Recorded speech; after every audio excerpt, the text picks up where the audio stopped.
Gut. Dein Stream wird ab jetzt live übertragen, ist doch super. Geil, Alter. Und jetzt haben sie alle Okay. gemeint, dass ich nicht da bin, weil ich einen Film anschaue, eine Serie anschaue und dabei Boah, du bist so crazy, so richtig crazy. abgefuckter Motherfucker. Somit herzlich willkommen zu einer neuen Folge Viva la Movie-Illusion. Und ja, ihr denkt euch wahrscheinlich gerade schon, wieso spricht denn der Typ, wo es immer heißt, dass er kein Spiel durchspielen kann? Und warum ist nicht der prädestinierte Seppi Seppheimer derjenige, der moderiert? Das liegt wahrscheinlich daran, dass der Seppi halt ein sehr großes Thema mitgebracht hat und zur Genüge heute reden wird, oder Seppi? Ich würde ja eher sagen, es liegt an deinem unfassbaren Geltungsbedürfnis und du hast dich wieder vordrängelt, aber ja, man kann es auch so bezeichnen. Schatz feiert. Wie Mein im Name- Kassettenschmerz gesagt, arrogante Mein- Sau. Halt die Klappe, mein Name ist Corby. Willkommen in meiner Show. Sonst ist keiner dabei. Genau, ja, einfach als Belustigung, so als kleines Maskottchen, damit ab und zu mal jemand einen dummen Witz macht, haben wir nur einen Kane dabei. Hi, Kane. Hoppa, Derry, Servus. Ah ja. Und natürlich kapiert er mal wieder dieses Prinzip des Live-Chats nicht. Das ist für die Menschen, die sich das anschauen. Du bist einer der Menschen, die das produziert. Du konzentrierst dich doch bitte hier auf das, was wir hier machen. Keine Chance. Ja. Es ist mal wieder Talkthrough-Zeit. Ist schon mal sorry an die Leute, die sich hier in den Stream verirren und denken, die schauen jetzt uns zu, wie Stellar Blade spielen. Das machen wir heute nicht. aber Das war wir reden halt richtiges- drüber. Richtiges Phishing war das. Ja, aber wir reden mal halt drüber. Und wir Stellar reden mal Blade. ja, weil ich hab's gespielt. Ich muss sagen, ich habe das letzte Mal sofort so dermaßen hucken lassen von allem, was der Seppi eigentlich erzählt hat. Ja, von dem, was der Seppi verzeiht hat, nicht von die Kostüme.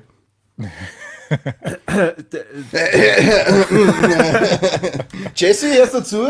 Ja, die schaut da immer zu und die nötigt mich, dass ich eigentlich die perversesten Kostüme dann anziehe. Und dann nach 20 Minuten sagt sie irgendwann, das ist schon irgendwie leicht pervers. Wahnsinn. Was tut sie Aber mit ich ihrem sag dann, Ständer? was? Was tut sie dann mit ihrem Ständer? Mit ihm? Jesse ist schon eine Pimmelfrau, oder? Nein. Achso. Jetzt bist du schockiert, ich weiß. Ja, also voll. Na, also, wie schon gesagt, es ist nicht nur wegen die Kostüme eigentlich ein geiles Spiel. Das ist, der Sepp jetzt letztes Mal gesagt, Spiel des Jahres und ich hoffe eigentlich auch sehr, dass es das wird. Das Und ist schon Pikmin 4.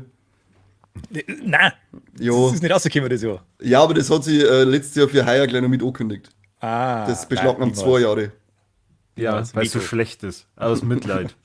Ja, ist wurscht warum. Hauptsache. Ja. Na, also ich kann einem Seppi da nur beipflichten. Es ist auch spielerisch einfach super cool. Wobei ich sagen muss, und ja, wahrscheinlich bin ich einfach nur schlecht, mir gefällt es deutlich besser, nachdem er da schon mehr Fähigkeiten dann hat und einen höheren Lebensbalken, weil die ersten Bosse, die kämmern, die haben mich schon ordentlich erdroschen. Ja, das macht es dann nicht allzu leicht, das Spiel, aber für das gibt es ja einen Story-Mode.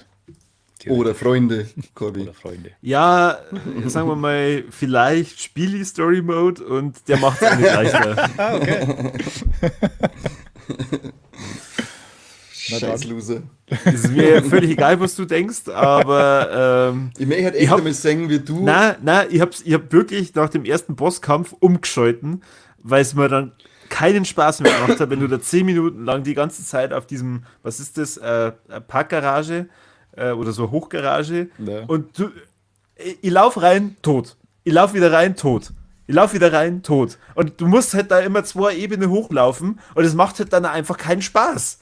Und dann habe ich mir gedacht, ihr hängt jetzt da nicht irgendwie fest, sondern ich will weiterkommen. Na, aber schau, das ist genau die Stelle im Spiel, die dir beibringt, wie du mit diesen Bosskämpfen und Angriffen umgehst. Also, wann du parieren musst und ausweichen und so ein Scheißdreck. Das lernst du auf die harte Keine Tour. Geduld. Wenn du das da bei dem kannst, dann kannst du es auch bei den anderen. Weil das ist Nein, im keine Prinzip dann Geduld. immer gleich.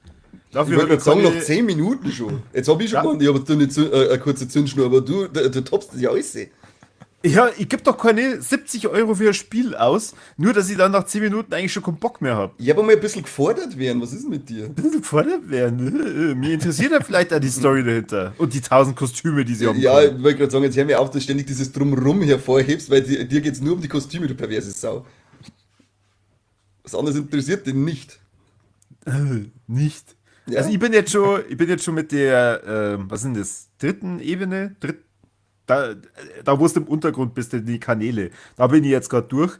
Da wo sie so frustriert ist. Warum verrate ich jetzt nicht? Für die Leute, die vielleicht das einmal spielen wollen. Der, und nicht gespoilert werden der wollen. Dragoncry sagt gerade, dass er die ersten 3 Bosse auf dem First Try im normalen Modus geschafft hat und der Neverraven auch. Du bist ein Loser. Ich vermute mal, dass Loser. ihr viel öfter spielt wie ich. Ich habe Also. halt da, wie schon gesagt, einfach keinen Bock. Und ich habe schon keinen Bock gehabt, als dann das ist wie bei Final Fantasy mit dem, und jetzt können sie hier in ihre Trainingsarea gehen und dann die verschiedenen Moves trainieren an irgendwelchen armen Viechern, Cool. die da immer Also, wieder. Wo es auch nicht schon hat. Wenn man das Ja, aber habe ich keinen Bock drauf. Was ist mit dir? Wenn das nach 10 Spiel und Minuten Fußballmanager, wenn es nur Wenn das nach 10 Minuten schon mich so mit komplexen Moves vollballert, dass ich da praktisch gleich ein Training brauche, da habe ich keine Lust. Aber Ich die möchte haben kurz überhaupt anmerken, nicht komplex. der Corby hätte ein komplexes Tutorial braucht für den Dreifachsprung in Mario vs. Donkey Kong. Gerade mal so in den Raum geschmissen. Wir wissen, fang was der Corby unter komplex versteht. Mausebein. Jetzt fang halt Was? nicht immer mit deinen Nintendo-Spielen. Das sagt er nur, wenn er sauer ist. Mausebein sagt er nur, wenn er sauer ist. Verdammt. Jetzt habe ich es wieder geschafft. Ich möchte die einfach mal sehen dann bei dem Kampfmodus von Final Fantasy VII, weil das ja totaler Scheißdreck ist. Ich möchte die da dann mal sehen, wie du da kämpfst. Bei Final Fantasy, ich weiß es nicht mehr, 13, da wo es am Anfang mit dem Auto fahren.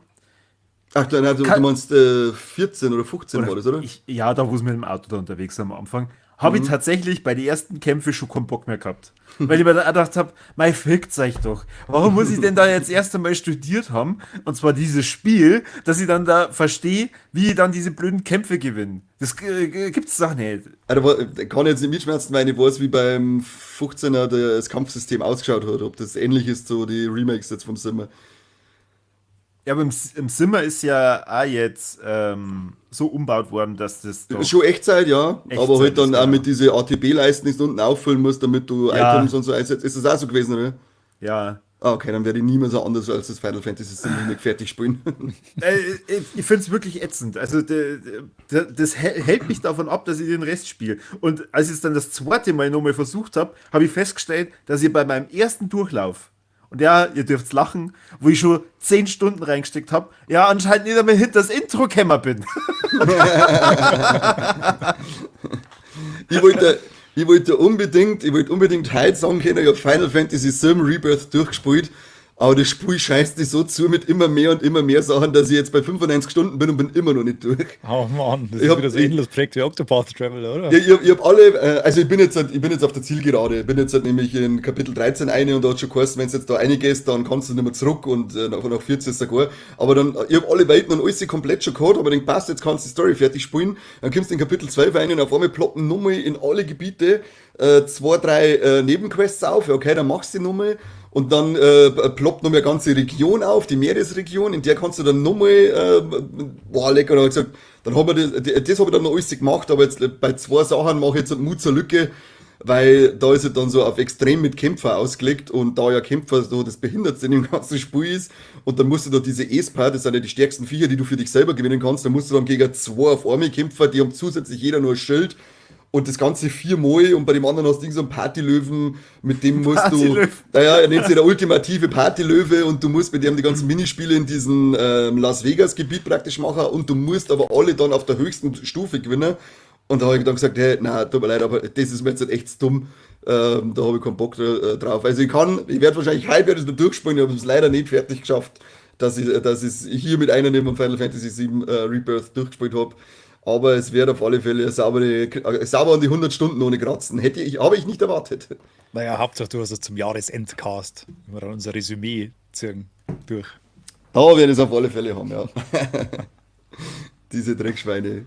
Irgendwann die Katz. Endlich. Das letzte Mal habe ich gesagt, ich bin bei 50 Stunden und ich glaube, ich hab's jetzt dann, oder? Ja, das vorletztes Jahr schon mal. Ja. Vorletztes Jahr auch schon. Ja, aber jetzt, also habt ihr da gar kein Verständnis dafür, dass wenn ich da wirklich einfach vielleicht nur in dem Spiel Spaß haben will, dass ich dann da den Story-Mode spiele? Doch, Doch. verstehe ich vollkommen. Deswegen gibt es Kann den ich ja. Gibt es ja mehrere Leute, Eben. die sich da nicht stressen wollen. Und dann Das nochmal, soll ja ab und zu der ist ja gar nicht, also ich fand ihn dann nicht wirklich leichter. Also ich bin dann trotzdem immer wieder gestorben und dann noch, und irgendwann habe ich dann das scheiß Parieren natürlich dann geübt und dann anwenden müssen, sonst kommst du in dem Spiel auch überhaupt nicht weiter. Na, das geht gar nicht. Aber das ist halt, also stimmt, was in dem Story-Mode natürlich dann ist, bestimmte Attacken vom Gegner werden dann langsamer und es wird da halt dann auch angezeigt, was sollst du jetzt vielleicht gerade drücken, dass du mal vorwärts kommst, du Depp. Bewege den linken Analogstick nach vorne. Und da war ich am Anfang auch überfordert, das ging mir zu schnell. Oh, leck, die lauft mir schnell. Ah! Aber ansonsten auch von die Rätsel her, es ist ja wirklich sehr abwechslungsreich. Also, wir haben das letzte Mal da am Wochenende, da wo ihr bei mir beim Grillen wart, ja auch darüber geredet, du hast halt dann einfach mal Rätsel, wo du einfach nur rechnen musst. Ja. Also, du musst halt dann ein Ergebnis ausrechnen und musst aber Was soll erstmal denn das? herausfinden, wie passen denn diese Zahlenreihen überhaupt zusammen. Oder diese Minispiele dann, wenn du bestimmte Truhen findest, wo du da eh schon endlose Parcours irgendwie durchhupfen musst, endlich dann an dem Ziel bist, dann musst du ein Rätsel lösen. Dann denkst du, ach, hau doch ab. Also, Seppi, Mathe-Rätsel in Spielen sind geil, aber Umgebungsrätsel sind scheiße. So ist es. Ah, Das okay. ist, genau so ist es. Habe ich nicht gewusst. Das ist das Thema auch geklärt, du Vollidiot. Ja, Umgebungsrätsel sind wirklich richtig scheiße. Da müssen wir mal eine eigene Folge drüber machen, wo wir das tiefgründig ausdiskutieren, warum die so scheiße sind. Ich wirf dir einfach im Wald und dann kannst du dich an der Umgebung zurechtfinden. Ja, genau. Wäre interessiert Das mich ist ein Umgebungsrätsel. Ja, genau. Da fesselt man und knebelt man und dann wird noch der Daumen verbunden und dann setzt man irgendwo im Wald aus. Das wird dann sein Umgebungsrätsel wieder heimfindet. Da bin ich aber gut drin im Wald. Ich war schon, ich habe mir Weigendorf schon leicht angesäuselt durch den Wald gefunden. Von einer anderen Ortschaft aus. Ich Ich weiß sag nicht mehr, dir wie schon ich mit- hingekommen bin, aber es war spannend. Ich sag dir schon wieder Das- 48 Zecken heimgekommen und schwere Borreliose haben. Ja, deswegen hast du ja Umgebungsrätsel. Das Aber ist ein Trauma. Du musst dir das mir vorstellen, jetzt, mit Zelda zum Beispiel. Du kämpfst die da durch 3 Etagen durch, machst nur irgendwelche Rätsel, hast dann einen Haufen Schlüssel für die Türen gefunden und dann stehst du vor der Truhe und dann kannst du sie nicht öffnen, weil du erst ein Geschicklichkeitsspiel machen musst. Lieber Geschicklichkeitsspiel als eine Mathe-Aufgabe. Ich sag's, wie es ist. Aus dem Alter bin ich raus, dass ich irgendwas rechnen muss. Aber da war ich so dermaßen überrascht, weil ich öffne diese Aufgabe an dem Aufgabenboard und dann denke ich mir, wie? Das ist die ganze Beschreibung. Ich muss jetzt, ohne Scheiß, ihr wollt jetzt, dass ich da rechne. Ist das euer Ernst? Und dann sitzt du halt da 5 Minuten, schaust einfach nur die Zahlen um. Also eine Textaufgabe in der 5. Klasse. So. Ja. So aufbauen. Und dann irgendwann, Jesse ist neben mir gesessen, hat was gelesen, dann schaut es mich so an und sagt so, was machst du denn da? Dann sag ich rechne. Dann schaut es das an, ist es immer nur das gleiche Spiel? Dann sag ich so, ja, schon. Das Spiel, wo du vorhin in dem Hasenkostüm rumgelaufen bist, sag ich, ja. Eine gute alte Rechenhase, wer kennt ihn nicht? Ja, genau. Ja, auf jeden Fall, was ich natürlich auch dadurch umso lächerlicher finde, ist diese Zensurdiskussion, die wir das letzte Mal geführt haben, weil, also, wenn du da ihre nackerten Arschbacken zeigst, ja, dann ist es doch vollkommen egal, ob die dann mehr oder weniger vom Dekolleté zeigt. Vor allem bei Ja, irgendwo diesen muss die Kostümen. Grenze ziehen. Irgendwo muss die Grenze ziehen. Entweder oder, nicht beides. Naja, wie was Ja, schwierig. Oder dann auch diese eine Nebenaufgabe, wo man du kannst da in der Nebenaufgabe nichts machen, außer dir Cutscene zum Schauen. Und du sitzt dann da und bist dir einfach nicht sicher, ist sie jetzt gerade vergewaltigt worden? Das ist so eine weirde Nebenquest, das habe ich noch nie gesehen. Ich bin so seltsam gefühlt, wie ich die Scheiße gespielt habe. Das ist echt ganz schön komisch. Na, gerade Vielleicht du als hat die- Rapist Number One. Ja, wir müssen wir eigentlich total auskennen, das stimmt. Vielleicht kann uns der ein oder andere geneigte Hörer da aufklären, der die Nebenquest auch gespielt hat. Vielleicht gibt es ja dann noch irgendwie eine Fortsetzung, von der die ich noch nicht gefunden habe, aber die war so seltsam. Da kommst du in so eine Seitenstraße Und dann redst du mit so einem Typen, der Hilfe braucht. Und ich glaube, der ist überfallen worden, wenn ich mich richtig erinnere. Und sagt dann, die Typen waren in die und die Richtung laufen und du laufst dann nach. Und plötzlich wirst du dann so umzingelt, wo war so Raider-Typen. Und Raper-Typen offensichtlich. Ja. Raper-Typen. Das ist aber dann schon die Cutscene. Also du kannst nichts Also, mehr machen. du kannst nichts mehr machen. Du bist dann dort und dann schmatzen die mit dir und reden die ein bisschen so schwach an. Und dann wird's irgendwann neblig über die Augen. Und dann wachst wieder mit so war- nebligen Augen auf. Blackout ist gegeben, oder wie? Ja, und dann dein Kompagnon, der da eigentlich nie dabei war, was der Geier, woher der weiß, wo du jetzt bist, weil der weiß es selber nicht, sagt er, das passt wieder alles. Er hat quasi geschaut, dass die Typen da eine Fotzen voll kriegen. Und ja, das war's dann. Ja. Genau. Oder weiß, was da passiert ist.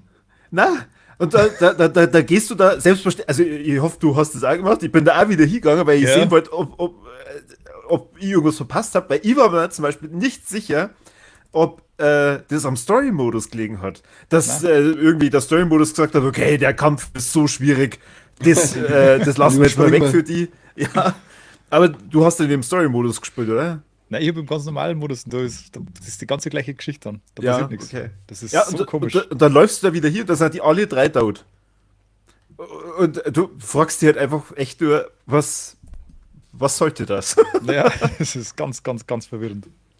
Ja, Ganz schön. gut. Schön. Aber hast es du jetzt mittlerweile durchgespielt? Nein, ich habe jetzt Pause machen müssen zwischendurch, aber ich werde es jetzt dann demnächst beenden, glaube ich. Ich bin jetzt noch so am Überlegen, ob ich es jetzt wirklich fertig spiele oder ob ich jetzt noch das ganze Zeugs einsammeln mag. Momentan bin ich so ein bisschen, hat mir der Collector-Virus ein bisschen gefangen, weil das eigentlich Entschuldigung. ganz geil ist. Entschuldigung. Weil das eigentlich ganz geil gemacht ist, so in der großen Wüste rum zum Schlendern und so und dann wieder ein bisschen Kämpfer und ein paar Rätsel lösen. Macht eigentlich ziemlich Spaß. Aber ich glaube, ich werde es demnächst abschließen. Irgendwann, ich weiß, ich kenne mich irgendwann nervt mich das Sammeln und dann zögere ich es. Das glaube ich nicht mal. Weil ich habe jetzt eigentlich gleich von Anfang an geschaut, dass so ziemlich alles, was ich halt finden kann, ich dann erfinde. Weil du hast so eine Drohne und die wird ja dann irgendwann geupgradet, dass du dann die Sachen, die weiter weg sind, dann auch schon mal sehen kannst oder halt angedeutet kriegst. Und es ist nicht zu überladen, dass du sagst, okay, du musst jetzt eigentlich die doppelte Spielzeit nochmal komplett reinstecken oder das drei- oder vierfache, dass du das nicht alles erwischen kannst. Also von dem her, weil ich habe jetzt zum Beispiel bei der Wüste schon fast alles, da fehlen mir nur zwei Sachen. Und bei dem ersten Gebiet, das habe ich auf, weiß nicht, eine halbe Stunde nochmal schnell durchgemacht und habe dann alles gehabt. Und daher glaube ich ehrlich gesagt nicht, dass die das irgendwann nervt, sondern da waren echt Stellen dabei, wo ich mir dachte, boah, cool. Also verdammte Scheiße, ist das cool gemacht. Ja, ich bin da auch schon über ein paar Sachen gestolpert, wo ich mir da wirklich gefreut habe, dass ich das jetzt gerade entdeckt habe, so quasi. Das ist eigentlich relativ selten bei mir, dass Ja. ich mich da so motivieren kann. Und kennst du das? Dann schaust links und rechts und denkst, boah, habt ihr das gesehen? Und dann redet keiner. Weder der Hund noch die Frau. Nein. keiner von den zwei schaut von seinem Handy auf. Nix.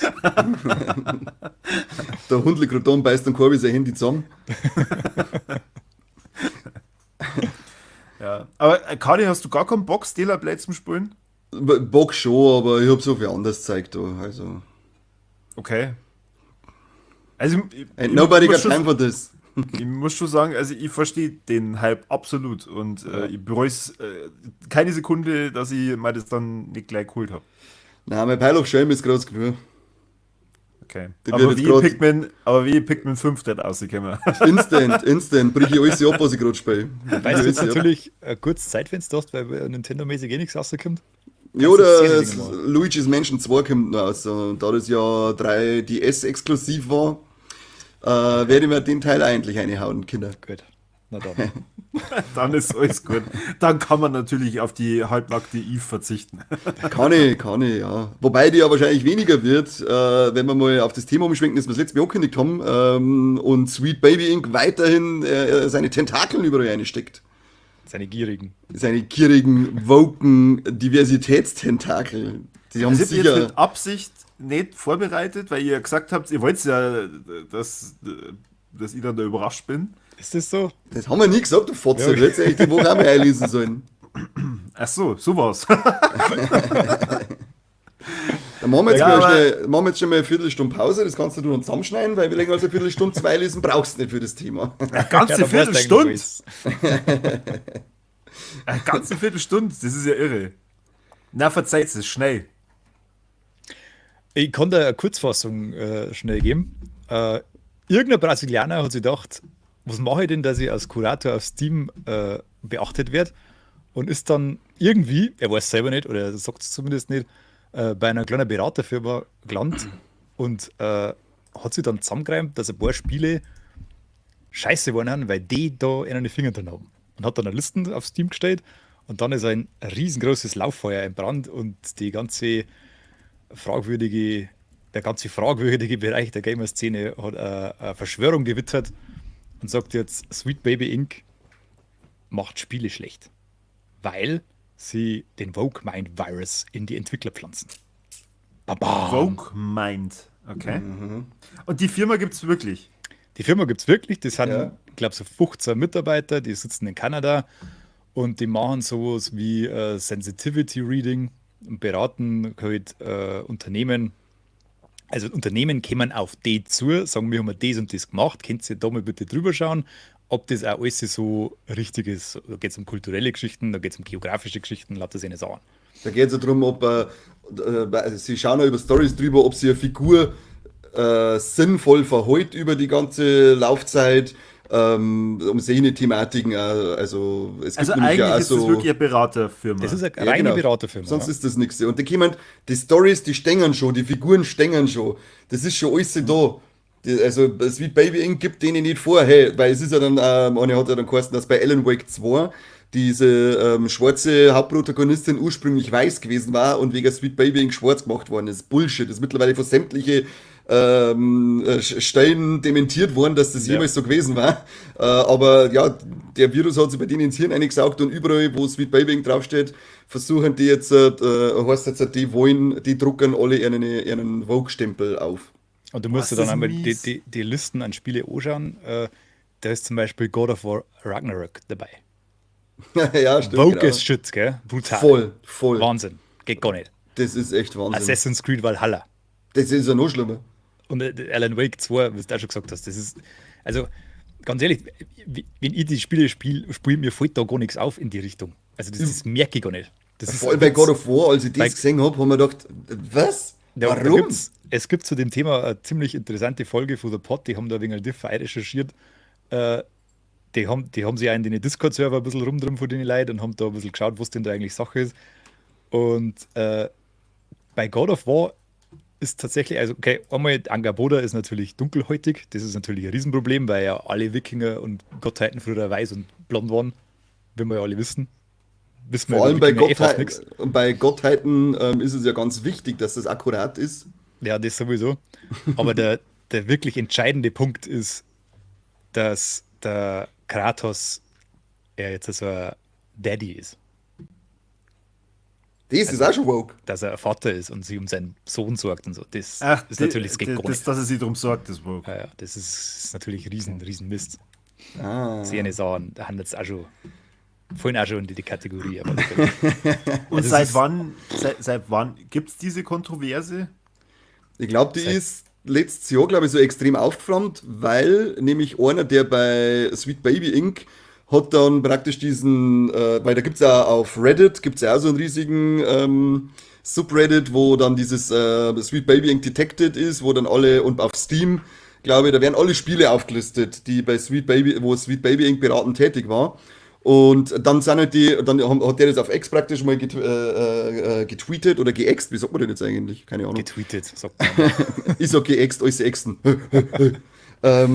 Auf alle Fälle hat der das dann irgendwann so, hey, das sollte vielleicht jeder mal melden, die Scheiße, weil das geht überhaupt nicht. Und dann hat es geheißen, ja, weil er das jetzt da geäxt hat, deswegen wird das so hochgekocht und das ist völlig unverhältnismäßig. Da sind aber auch schon monatelang vorher Anfeindungen vorausgegangen. Also es ist nicht so, dass er gesagt hat, ich habe das jetzt gesehen und das tweet ich jetzt, weil das ein Bullshit ist, sondern die sind vorher schon monatelang, die müssten sie ja schon wieder, denen wieder Pädophilie dann unterstellt, warum auch immer, das Sweet Baby Inc. Firmenlogo heißt irgendwie so ein Baby darstellen, weil es ist ja ganz früh auf diese, wie heißt die, LeBlair, die CEO von Ja, Sweet die ist Baby. das große Feindbild. Genau, Quasi. Kim Belair, so heißt nicht LeBlair, sondern Kim Belair heißt die.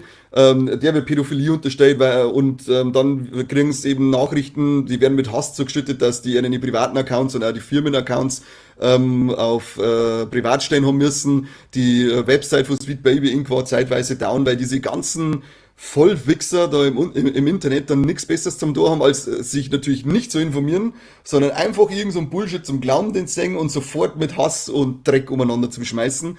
Und das ist halt schon monatelang vorher gelaufen, bevor der irgendwann gesagt hat, hey Leute, kann das nicht vielleicht auch mal jeder melden, dass diese Scheiße da einfach aufhört. Und das Geile ist dann kommen irgendwelche so tollen Gaming-Streamer trotteln daher und sagen, ja, die stellen ihre Profile auf privat, weil sie mit Kritik umgehen können. Weil sie können zwar sagen, das und das ist scheiße, wir müssen es verändern, aber wenn dann die Gaming-Community auf sie zukommt und sagt, das, was ihr da macht, ist aber nicht cool, stellen sie sofort ihre Profile auf privat. So ein Scheißverein. Brutal, So ja. kommt dann da aus. Also man muss echt ein bisschen schauen, wem man sie im Internet anschaut und wem man dazu hört, weil die labern teilweise eine Scheiße, das ist nicht mehr auszuhalten. So, Klar. Aber das sind Ja. wenige Ausnahmen, oder? na, das sind nicht wenige Ausnahmen, ehrlich Es gesagt. sind zu viel, es heißt wahrscheinlich also ich sage immer wenn es bei so Öffentlichkeitsthematiken, Schulungen und so weiter gehört hast, dann werden die Leute werden immer als Terroristen bezeichnet. Die machen in der Regel unter 10% aus, aber das sind die lautesten von alle und darum werden die am meisten gehört und die meisten den absoluten Großteil ist es scheißegal, aber das sagt halt einfach nichts. Ne? Das Ja, Problem ist, klar. dass halt dieser Arschlochhaufen ist der lauteste von alle. Und deswegen werden, weil die halt dann überall drinnen sind, die auf sämtliche Plattformen und überall und dann mit Review-Bombing ist er dann auch noch weitergegangen. Und dann werden halt einfach Spiele überhaupt nicht mehr aufgrund von ihrer Qualität bewertet, sondern weil die auf dieser Sweet Baby Inc. Detected Seite Liste gestanden ist. Darum gibt es ein Review-Bombing. Der Kurator selber hat ja schon ein paar Interviews gegeben. Und aus denen geht ja auch hervor, dass der das selber gar nicht gespielt hat. Also der weiß zum Teil überhaupt nicht, warum die Dinger auf der Liste haben. Die sind einzig und allein deswegen auf seiner Liste, weil Sweet Baby Inc. da in irgendeiner Form mitgearbeitet hat, wo kein Mensch weiß, in welcher Form. Und also, Das ist ja, wenn jetzt das meine Firma war, ich wüsste ja dann gar nicht, wie da überhaupt wieder rauskommen. Also im Prinzip ist der Ruf der Firma ja für immer kaputt. ja, in der Öffentlichkeit, also in der Gaming-Öffentlichkeit mag er kaputt sein, aber die Industrie selber weiß ja, dass das Schwachsinn ist. Deswegen Genau. äußert sich da auch keiner dafür, weil keiner mit in den Scheiß eingezogen werden möchte, weil die ja alle wissen, das ist der lächerlichste Scheiß auf der ganzen Welt. Weil wer einigermaßen sie zusammenreimen kann, wie sie in die Firmen arbeiten, dem ist auch klar, dass da auf gar keinen Fall eine 15-köpfige Beraterfirma existieren kann, die denen nicht vorschreibt, wie sie ihre Spiele zu machen haben. Die Creative Director und so weiter, das ist ein absolutes Top-Level in den Firmen. Die schreiben Geschichten, die schreiben Charaktere, die machen das alles selber. Die geben das ganz bestimmt nicht aus der Hand. Und die kämen nur zu den Firmen, um bestimmte Sachen einen Background-Check machen zu lassen. Weil sie es halt selber, weil sie halt einfach mit anderen Sachen beschäftigt haben. Und die sagen dann nur, ja, okay, was du gemacht hast, passt soweit. Oder, hey, du hast zum Beispiel die Rasterlocken von der Frau voll stark gestellt oder der Name passt nicht in die Region, in die du die verordnet hast. Schau vielleicht da nochmal drüber. Und dann sagt der, ja, okay, mache ich oder mir egal. Die dich. Entscheidung liegt einzig und allein immer bei den Entwickler und Publisher. Keine Beraterfirma wird irgendwas ändern können an dem, was die letztendlich machen wollen. Die wollen einfach nur aktiv aggressive Zielgruppe erreichen. Das wollen sie schon seit Jahren. Das muss man nämlich auch verstehen. Diese Entwickler und Publisher, die haben nicht dazu da, dass eigentlich das perfekte Spiel fürs Fürsling, weil sie das wollen, sondern die möchten Geld verdienen. Und die Gaming-Zielgruppe, früher, also bis vor ein paar Jahren, haben Spiele einfach extrem auf eine kleine Zielgruppe zugeschnitten gewesen. Und das war der durchschnittliche 14-jährige Kellerbur. Diese Zielgruppe erweitert sich aber nicht durch magische Art und Weise. Also müssen wir andere Spiele machen. Dann kannst du nicht mehr nur die halbnackte Amazone durch Prärie jagen. Jetzt, wenn es nicht dein Maul holst, gell? Jetzt habe ich wieder Grenze überschritten. Jetzt reicht's. Jetzt reicht's.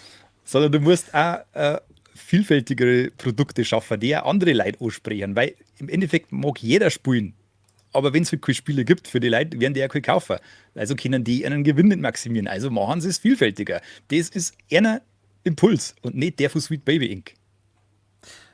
Das ist ganz, Das, also was eine ich vorhin gemeint habe, ganz ist einfache doch, Sache. Ja, dass, das ist Marktwirtschaft. dass doch dann bestimmte Publisher gibt oder Spieleentwickler, die ja dann sagen, okay, uns ist zwar bewusst oder vielleicht nicht, dass Sweet Baby Inc. da uns nichts vorschreibt, aber bevor wir da auf der Liste landen, verzichten wir halt dann lieber auf den Auftrag und geben es jemand anderen. Das Spiel ist ja so oder so auf der Liste von denen. Warum?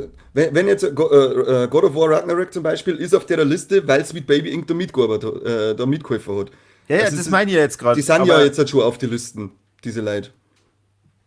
Na, ich meine, ich entwickle jetzt ein neues Spiel. Also du meinst jetzt neue Dinge.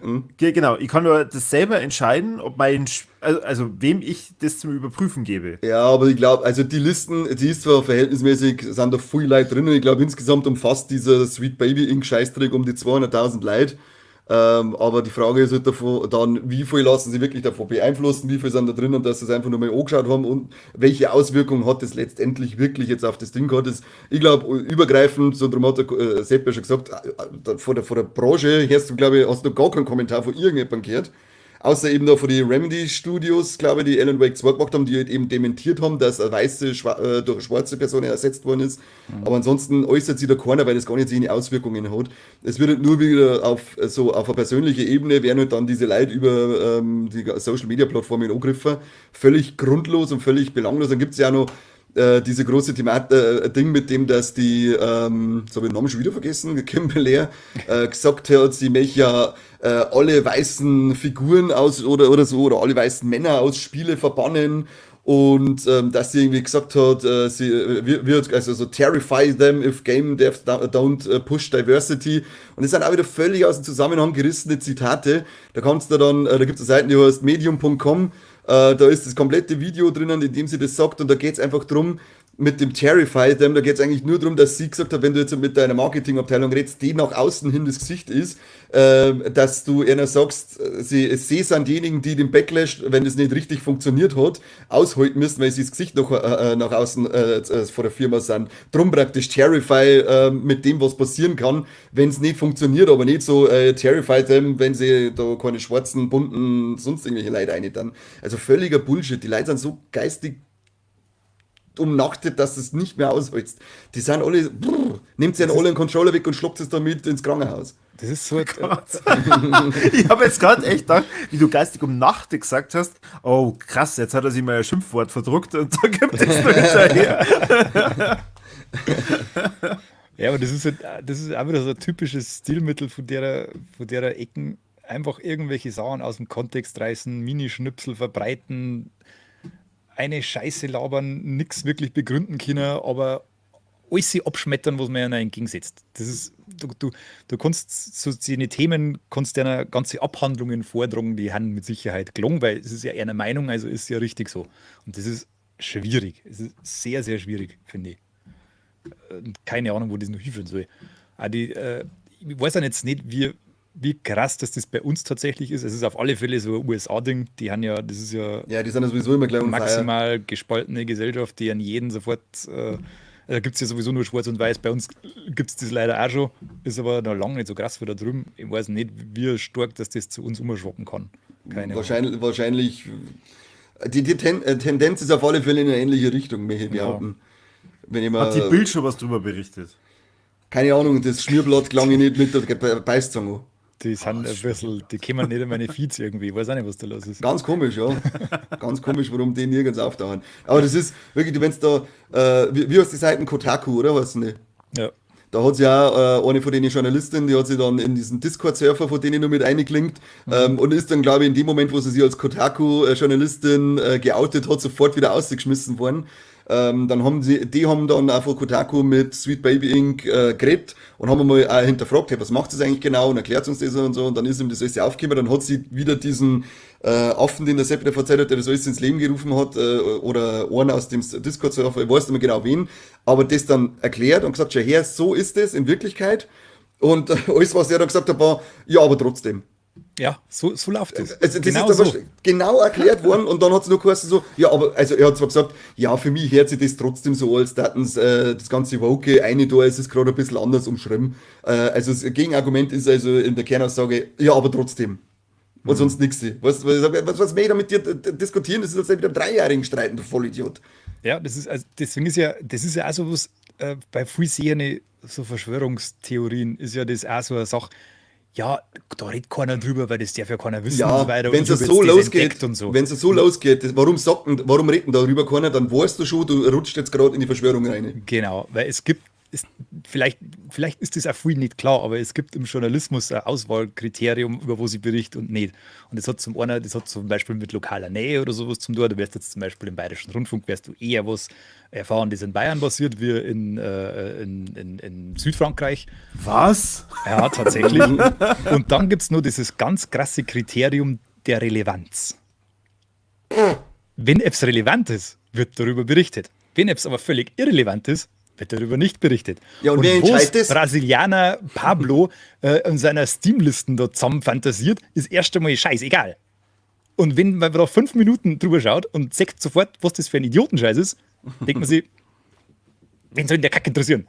Und erst dann, wenn dieser ganze Stein ins Rollen kommt und diese ganze fragwürdige Community, die einen ganzen Blödsinn da verzapft, dann nehmen das Journalisten auf und berichten drüber und ordnen das ein und hinterfragen das und recherchieren und sprechen mit Leid und sagen dir dann, hey, sorry, aber du bist da auf der falschen Spur. Und dann kannst du vielleicht dein Gehirn einschalten und das alles nachlesen und sagen, ja, das stimmt. Gehirn einschalten, ja genau. Das muss ich jetzt leider zugeben. Aber da Und beißt es wer ja macht meistens aus. dann diese Verschwörungen? Wenn es nicht Sweet Baby Inc. ist? Ja, Hast du über das schon mal nachgedacht? Ja. das ist wahrscheinlich dann der Next Step, ja. Sweet Verschwörungsink ist das dann. Da gibt es tatsächlich, weil du vorher gesagt hast, mit dem, ja, warum berichten da drüber keiner? Da habe ich mal, ich glaube, das war sogar beim der Fabulant, der nimmt ja einmal so Verschwörungstheorien und ordnet die ein nach, ich glaube, nach Wahrheit, nach Gefährlichkeit und noch ein Thema. Und der hat einmal so Anhaltspunkte, wie man schnell rausfindet, ob man gerade in eine Verschwörungstheorie reinkommt mit dem Gegenüber. Und da war das eben dabei, wenn einer anfängt mit dem, warum redet denn da keiner drüber? Da hat er gesagt, da kannst du zu 90% davon ausgehen, dass es jetzt in die Richtung Verschwörung geht, wenn einer so anfängt. Das ist immer ein ganz eindeutiges Signal. Man muss mal schauen, der ist auf Instagram, ist eigentlich eine ganz coole Seiten und hat immer ganz interessante Sachen drinnen, wo er das alles erklärt mit diesen Verschwörungstheorien. Und dieses Aufdecken, wann oder so Anhaltspunkte, die sind eigentlich ganz cool, wenn man sich die merkt, weil dann kannst du ganz oft einmal bei Gesprächen sagen, halt dein Maul.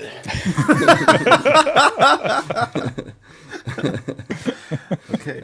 Aber das heißt, ab sofort geht jede Folge von uns los mit, warum redet da eigentlich keiner drüber? Genau. Genau. Wir decken uns den krassen Scheiß auf. Wir sind jetzt halt richtige Undercover-Journalisten. Oh, cool. Aber ja, du sagst, ich glaube, du hast jetzt halt als Ahnungsloser zu dem Thema, glaube ich, hat man es jetzt halt einigermaßen gut erklärt oder gekehrt, dass das alles das Scheißdreck war. Ja, mir Ja. tut die Firma leid. Also, Ja, natürlich. Ja, weil voll. Also, gerade Gaming-Branche ist halt so schnell einfach grausamst, wo du halt dann einfach weg vom Fenster bist und dann als so kleine Beratungsfirma, die ja eigentlich was Gutes tut, Ja, Dann- voll. dann irgendwie aus Versehen in so einen Shitstorm zu geraten, gerade wenn es dann nur 15 Leute sind, das ist halt einfach beschissen. Da war also ein Gerne. geiles Zitat, weil die haben ja bei Spider-Man 2, glaube ich, hat Sweet Baby Inc. auch mitgearbeitet, da hat es geheißen, they can't imagine that the work I did on Spider-Man was story work versus adding Pride Flags. Also, sie wenn sagt, nein, ich habe an der Story gearbeitet, dann sagen sie, nein, du hast deine Pride-Flocken da eine bockt und sonst nichts. Ja, das haben Also- sie ja bei Suicide Squad, da gibt es ja auch eine Pride-Flagge, glaube ich, oder? Der All Heroes are Welcome oder sowas. Ich weiß gar nicht, da Hat's da bin ich, Das haben sie moniert. Und Werk von Sweet Baby Inc. ist auch der respektlose Umgang mit die DC-Figuren wie ein Batman zum Beispiel. Weil Suicide Squad Kill the Justice League. Ist ja klar, Ja. was das da geht so grundsätzlich. Spielst die Besen, die Guten umbringen wollen. ja. Soll ich dann die Guten streichen oder was soll ich dann mit denen machen? Also Ja, Hilfe- anerkennend, mal so auf die Schulter hauen und sagen, ey, du bist eigentlich schon ein cooles Socke. Und dann Ja. ist mir den Bauch eingehauen. Genau. Also dann, wie bei Stellar Blade, so eine Cutscene, da geht's dann Genau. so Und schummrig. dann sagst du dann Batman in dem hautengen Suit von ihr. Ja, genau. Fette Froschaugen, Anaconda. Ja, es ist, und vor allem ich glaube auch bei, was sie noch gemacht haben bei Kill the Justice League, waren, dass sie so Werbetafeln und so weiter, die im Spiel auftauchen, dass sie dafür so Adblocks und so gemacht haben. Also Ja. wirklich so, weißt du, so einfach nur geschaut, dass man die Welt ein bisschen lebendig macht, und dann hast du so, ihr habt alles überhaupt gemacht. Wegen euch ist Kill the Justice League ein Verkaufsflop gewesen. Ja. Ja, oder weil es einfach kein gutes Spiel ist. Ja. Das kann es nicht sein. Ja. Das kann es nicht sein. Ja, die Theorie wollte ich jetzt einfach mal in den Raum einschmeißen, weil über das redet ja keiner. Ja, das ist ja das, die meinen, oder was heißt die, also viele von denen meinen ja, haben der Meinung, dass ihre Spiele schlechter werden, weil da irgendeine Agenda dahinter steckt. Ich meine, ein Spiel ist vielleicht einfach nur schlecht, weil es schlecht ist. Nicht weil es bestimmte Charaktere drin hat oder weil es bestimmte Storypfade austritt, sondern vielleicht ist einfach das Open-World-Design kacke. Vielleicht haben die Nebenmissionen nicht gut geschrieben, vielleicht was der Geier was. Da gibt es 1000 Gründe. Es ist auf alle Fälle ganz bestimmt keine Beraterfirma dahinter. Das ist der allerletzte Step, auf den man kommen kann. Die alle AAA-Studios unter Druck setzt. Ja. Lass mich raten, Palworld war wahrscheinlich nicht bei Sweet Baby Inc., richtig? Keine Ahnung, glaub- ob wir überhaupt Viecher dabei gehabt haben. Die haben schon Palworld recht bunt war wahrscheinlich- ausgeschaut. So wie es ausschaut, war Palworld einfach nur bei einer guten KI. Sonst nichts. Naja, aber somit kann man eigentlich das Thema Sweet Baby Inc. abhaken. Ich hoffe, dass vielleicht ein paar Leute das jetzt hören, von unseren 48.000 Zuhörern. Ja. Zumindest einmal hinterfragen, wenn sie irgend so einen geistig behinderten Dünnschiss lesen und nicht einfach alles sofort glauben und auf diese Idiotenzüge mit aufspringen, weil denen Idiotenzüge wünsche ich immer ein ganz besonderes Ziel. Genau, die einzigen, Ja. auf denen ihr bitte immer herzt, das sind wir. Genau, alle anderen. Beide Daumen hoch, Corby. Danke. Danke. Wobei man dein Mikro, an die Leute, die auf YouTube jetzt gerade zuschauen, dein Mikro das leicht recht bunt. Ist das vielleicht von Sweet Baby Inc.? Verdammt scheiße. Weißt du, vielleicht habe ich Anteile an der Firma. Ja, scheinbar. Du mit dem scheiß woken Mikro. So hat so eine Schwanzform. Danach gibt es wieder ins Arschloch. Ekelhafter. Was ich auf alle Fälle beendet habe, das hätte ich fast vergessen, nur kurz am Rande angemerkt, Star Wars Jedi Survivor ist auf Platin. Das hast gar nicht allein gespielt. Also Stark. mit einem Kumpel miteinander gespielt, ja. Ja, Jetzt sind wir schon überlegen, schwach. was wir als nächstes machen. Ich habe nämlich meine Freundin nicht gerade zum Ausnutzen da, damit sie mir meine Spiele durchspielen, sondern damit ich mit einer gemeinsame Freundschaftszeit, Quality Time mit dem Kane, bieten kann und gemeinsame Spielerlebnisse schaffe, an die man dann gern in Erinnerungen schwelgen können und Du musst es da Drum nicht so schön reden. doch, Ist schon doch, so gut. ist es. Ja. So ist es. Gibt es überhaupt Wie kämen da eine so zu mir? einzige Platin-Trophäe, die du allein geschafft hast? Alle. Alle. Also keine einzige, okay, cool. Alle. Ja. Ich dachte gern das nächste Mal diesen einen Freund, der mit dir sie durch Pokémon Snap durchquält, fragen, New ob das Snap? ob das Quality Nein, das spiele ich Time mittlerweile alleine, weil die Jammerei auf den Sack geht. Weil wenn du dann zuschaust, wie dumm dass er sich stellt, dann habe ich schon keine Lust mehr, weißt du schon. Das ist wirklich. Also, das ist fast so wie bei euch zwar mit Mario vs. Donkey Kong, dumm für einen Dreifachsprung, aber dann ist das Spiel schuld, weil ich zu blöd bin zum Spielen. So ungefähr ist der da auch. Hey, Nein, also, tut mir leid, aber es muss einmal gesagt werden. warum diese Warum? Schärfe Ich hab's doch jetzt? durchgespielt. Ja, weil sonst redet auch keiner drüber. Ja, Ja, frag dich mal warum. Ja, Vielleicht stimmt das gar nicht. Ja, vielleicht. Ja. Nein, das ist sogar, das habe ich jetzt. der Beweis ist auf YouTube drauf, dass wir das gemeinsam alle durchgespielt haben. Ich weiß nicht, was Ja, das da Problem ist aber auch der Beweis darauf, wie beschissen das war. Pokémon News Snap habe ich jetzt degradiert zu einem Entspannungsspiel, das ich mal einschiebe, wenn ich 15 Minuten oder so Zeit habe und gar nicht weiß, was ich tun soll. Dann fahre ich mal eine Runde und mache ein paar schöne Beitel, weil dafür ist es echt gemütlich. Aber wenn wir es, so wie wir es hier in der Spätzle vorher gemacht haben, versucht haben im Akkord mehrere Stunden, dann ist es einfach zum Switch, Controller und Fernseher hinten nachher aus dem Fenster schmeißen. Ja, leck. Da wirst du mit der Zeit so an sich, wenn du jetzt einfach nur durchspielst, dann ist es ein ultra schönes, entspannendes Spielprinzip, was wirklich Spaß macht. Es steht zum Anschauen, viele verschiedene Sachen, mit jeder Fahrt sechst was Neues und kannst neue Sachen ausfinden. Aber das hat ja wirklich, du kannst es ohne googeln, ich weiß nicht, ob das irgendjemand ohne Google jemals geschafft hat. Das sind so, wenn am Anfang das Viech vorbeifährt, dann wirfst du ein Opfer hin, dann schaust du nach rechts um, spielst da eine Melodie, dann musst du im dritten Viech, das kommt, eine Leuchtkugel aufschmeißen, dann fährst du 4, nimmst die Abzweigung, dann musst du dreimal im Kreis dran, dann musst du scannen und dann kommt am Schluss das Viech, das fotografieren kannst. Du denkst dir, wie zur Hölle soll irgendein Arsch auf dieser Welt da drauf kommen, wie man das macht? Da brauchst du mir nicht verzeihen, dass egal wer diese ganzen Tutorials auf YouTube gemacht hat, es habt doch alle Kontakte zu Niantic oder Nintendo oder sonst irgendjemand gehabt. Leck mich doch. Keiner kann das selber rausfinden. Das ist ein Ding der Unmöglichkeit. Da lege ich mir hinten ins Feuer, dass es keiner selber rausfindet. Niemals. Also wenn ich wieder mal irgend so ein verrückten Ding finde, was man machen muss, dann schicke ich es euch durch, weil allein wenn du das liest, ohne dass du das Spiel gespielt hast, wenn du liest, was du machen musst für gewisse Sachen, dann denkst du, Alter, wie soll man da drauf kommen? Völlig bescheuert. Bin ich raus. Nein, bin ich nicht. Ja, ich würde gerade schon sagen, und trotzdem gibst du nicht auf. Also ich weiß jetzt nicht, wer hier der bescheuert Nein, ist. wie gesagt, jetzt nur noch zur Entspannung hier und da mal eine Runden durchfahren. Dann ist es ganz gemütlich, aber keine Akkordarbeit mehr. Das war der Fehler. Darum hat es mich auch aufgeregt. Weil Ja, aber heißt es dann, So geht nicht. also jedes Mal, bevor du diese eine Viertelstunde dann spielst, googelst du vorher? ja, musst schon. Das klingt auch wieder mega anstrengend. Hätte ich schon keinen Bock mehr drauf. Musst schon, es hilft nicht. Weil nämlich allein die Umsetzung ist immer nur so, so schwierig teilweise, dass das schon gelangt, wenn du das nur umsetzen musst und nicht einfach rausfinden. Und was hast du dann am Ende davor? Spaß. Hätte ich nicht so. Wie gesagt, das ist jetzt nur noch, ich weiß ja gar nicht, ob es komplett jetzt durchgespielt wird, aber jetzt ist es noch drin, und man denkt, jetzt habe ich gerade mal Lust, dass ich mal 2, 3 Dinge mache.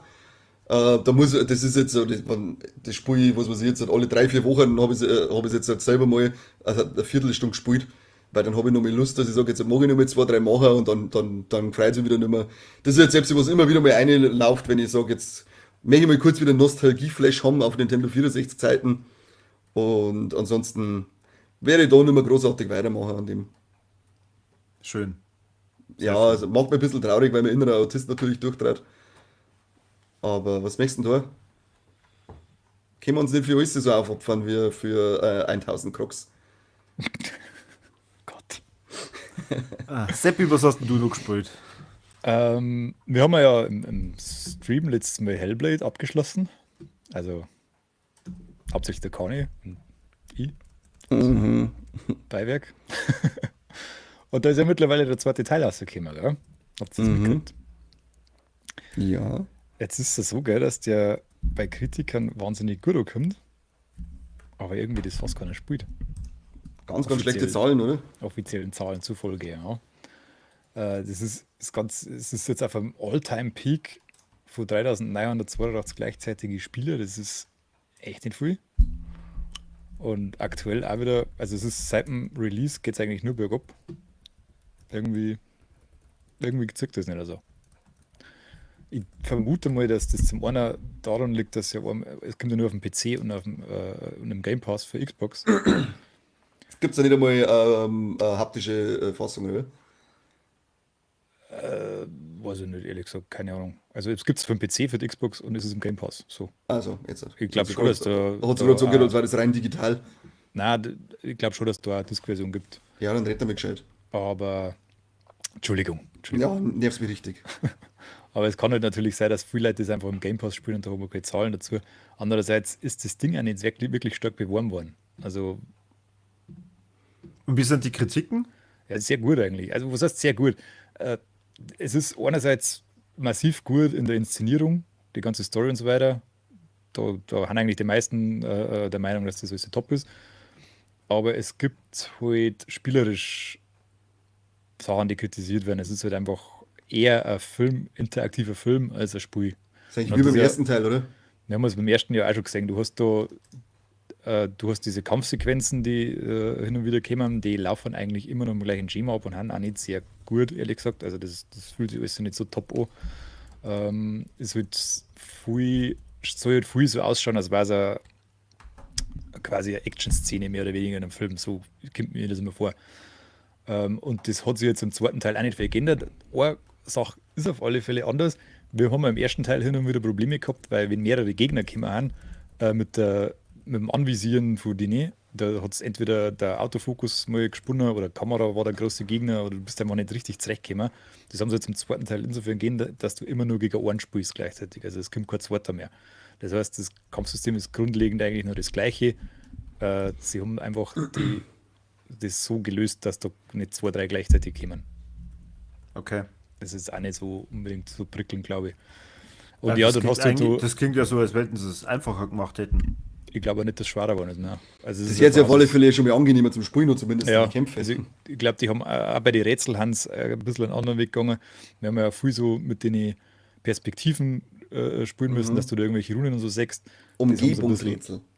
Ja, Umgebungsrätsel, ja. Das haben sie angeblich auch ein bisschen abgeschwächt, also es haben jetzt mehr Variation drin. Die Länge ist auch nicht recht viel länger. Also von dem her, ja.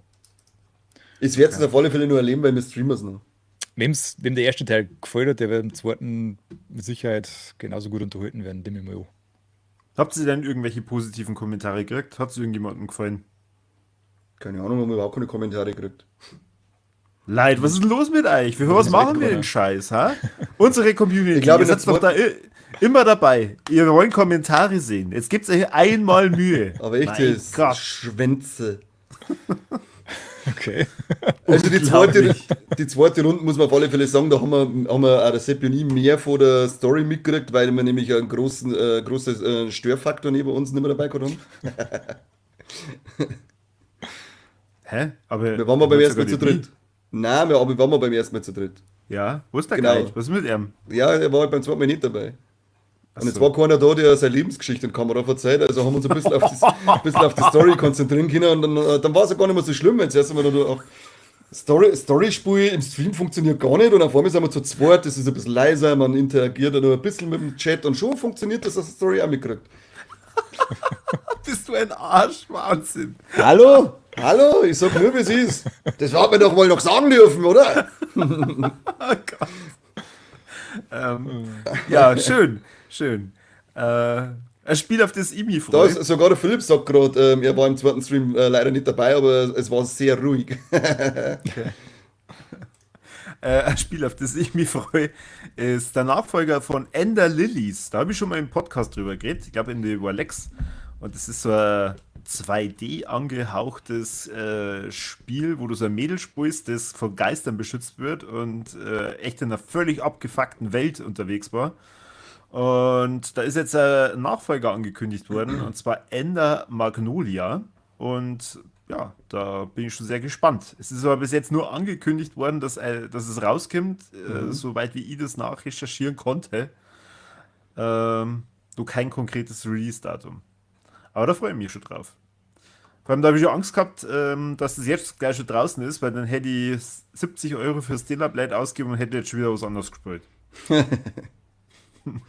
Da hat man ihr mal das war noch zu Wii-Zeiten, und zu Wii-Zeiten haben ich dann selber mal ein Kaufverbot auferlegt an Spiele, weil da war ja auch so, dass ich gespielt, auch das nächste Spiel, passt, kauft, das andere Spiel nicht weiter gespielt und dann habe ich, was weiß ich, 15 Spiele angefangen und nie beendet und dann habe ich mir ein Kaufverbot auferlegt, das hat, glaube ich, locker ein Jahr gedauert, bis ich dann alle Spiele beendet gehabt habe, die da gelegen sind, weil mir das dann selber so genervt hat, dass ich nie das Finale von den Spielen gesehen habe. Also, Corby, da musst du mal ein bisschen eisern sein. Du musst mal deine Kaufsucht ein bisschen kontrollieren. Ja, warum? Es ist ja noch nicht rausgekommen. Von dem Ja, her, noch nicht. Ein Spätzl von uns hat ja früher immer nur, der hat ein Super Nintendo-Spiel gekriegt und hat erst das nächste gekriegt, wenn er das durchgespielt hat. Ja, passt doch. Und eins davon war halt Marios Time Machine. Und wer das gespielt hat, weiß, dass das wirklich Das war aber Freude nicht macht. dieses. Nein, das war nicht das Lernspiel, gell? Ja, also es ist schon so ein bisschen ein Ding drin. Es ist auf alle Wo man Fälle immer in ganz so grausam. verschiedene Städte unterwegs war. Und dann Ja, Luigi. in verschiedenen Nein, das ist, Zeiten. glaube ich, Luigi's Missing, oder? Das was weiß ich die nicht. meinen.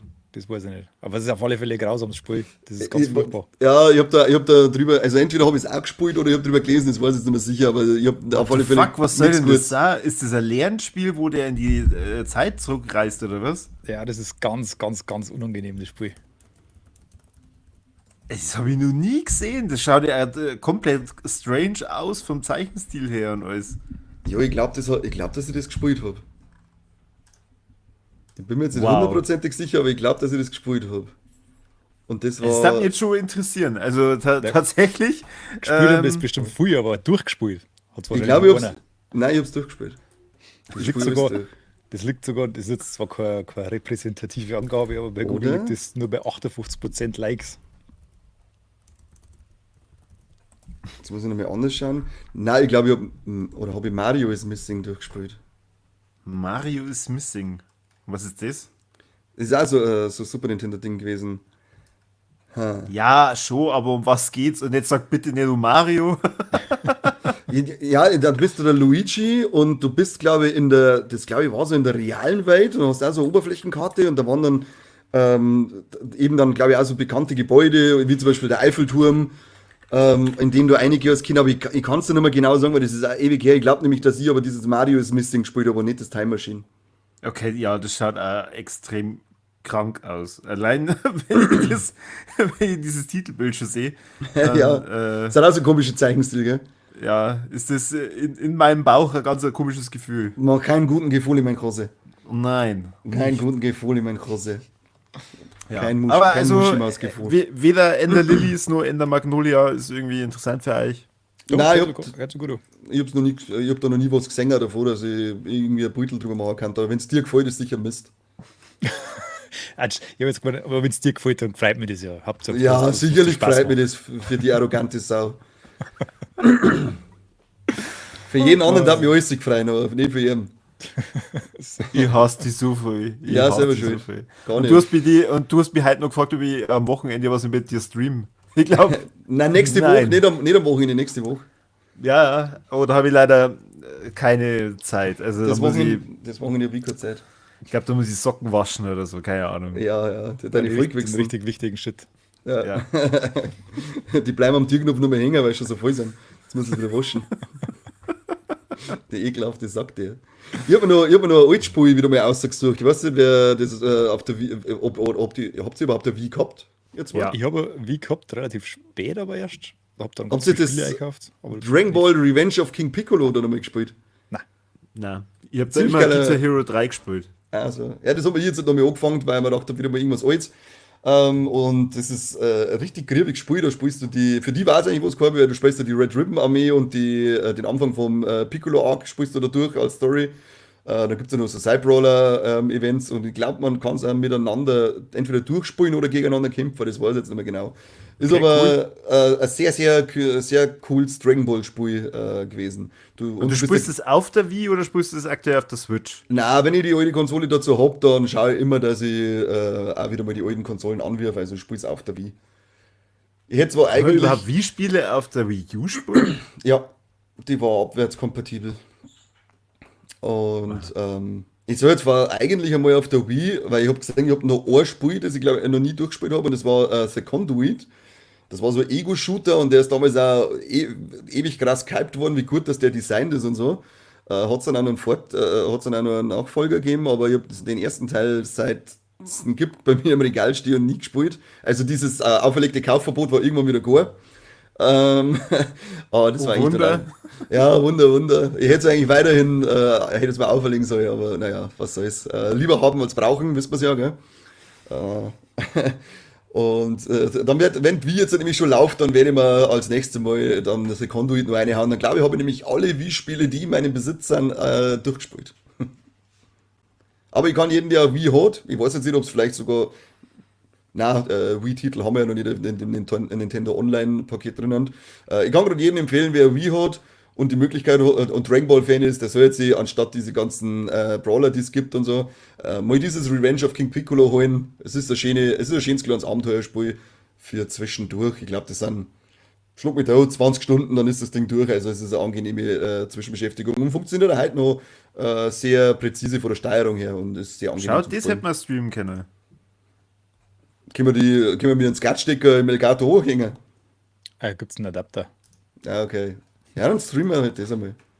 Ja, da, Streamen wir bitte. Dragon Ball Community würde es auch sehen. Da, Ja. jeder schreibt schon, oh geil, Dragon Ball, hier. Da können wir mal so eine Retro-Staffel machen. Wo wir so Ja, das wär doch Eigenhaus nett. zicken. Vor allem eine wahrscheinlich gibt's da noch nicht- Retro-Streaming-Staffel, wie? Ja, Vor allem genau. gibt es da wahrscheinlich noch nicht so viele Streams dazu. Das heißt, vielleicht ab und zu, wenn da mal jemand dann nachguckt, findet er das und denkt sich, cool, das habe ich noch nie gesehen. Können wir ganz, Da- ganz gut, dann altes her da Kaffee uns. mitnehmen. Dann hört er uns und schöpft wieder ab.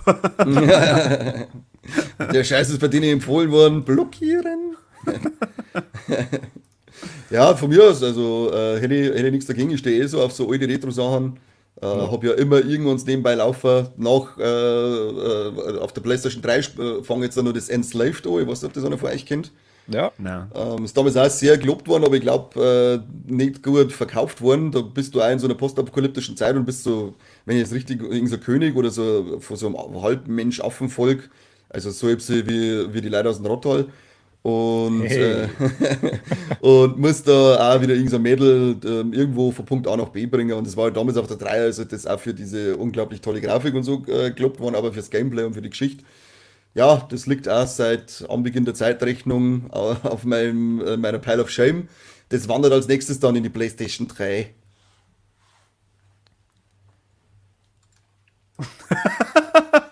Okay, cool. Ja, das klingt sehr aufregend. Ja, ich Retro habe ist hab immer noch ein gut. ziemlich geiles Spiel gespielt den Monat. Ja, bitte.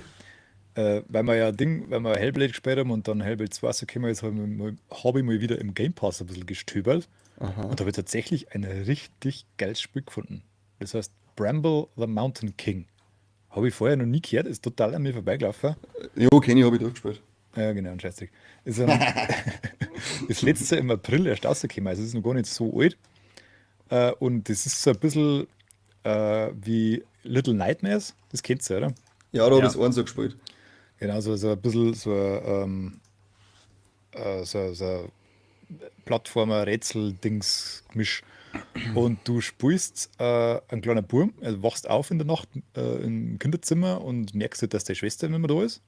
Und suchst halt so ein bisschen rum und dann siehst du am Fenster, dass die sich da so ein Seil gemacht hat aus Bettlaken und ist abgehauen.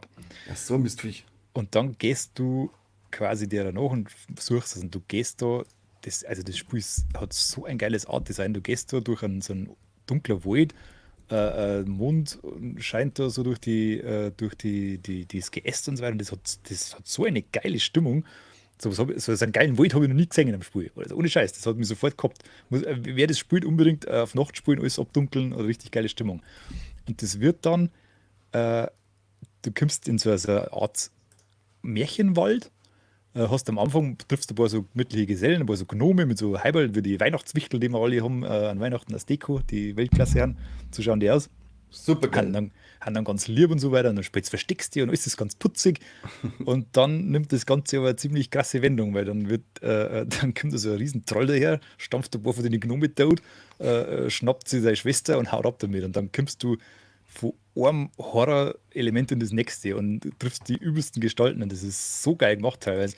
Die Kameraeinstellungen sind brutal. Also besser wie in gute Kinofilme teilweise. Du musst zum Beispiel so, du bist dann einmal klar, alles um die ist ein bisschen größer und musst auf so komische Rosenblätter im See rumhupfen und siehst im Hintergrund so einen nackerten Typen mit langen Haaren, der gerade Geige spielt.